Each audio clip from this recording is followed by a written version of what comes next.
Minsan mapapatanong ka na lang sa sarili mo, hanggang kailan ako malayo sa kanila?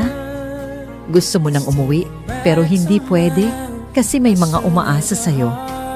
Araw-araw pagod ka, pero wala kang karapatang mapagod. Kasi kapag tumigil ka, sino pa ang magpapatuloy para sa pamilya mo? Tinitiis mo yung lungkot, yung layo, yung mga okasyong wala ka, birthday, graduation, kahit simpleng hapunan, lahat pinapalagpas mo. Pero sa bawat padala, sa bawat ingat ka ha, sa tawag nila sa gabi, parang gumagaan ulit ang pakiramdam mo. Dahil alam mong lahat ng ginagawa mo, para sa kanila, yun. Darating din yung araw na hindi mo na kailangang umalis, na makakasama mo ulit sila buong buo. Wala nang luha, wala nang layo. Ang kapalit ng bawat sakripisyo mo, isang yakap na matagal mo nang hinihintay.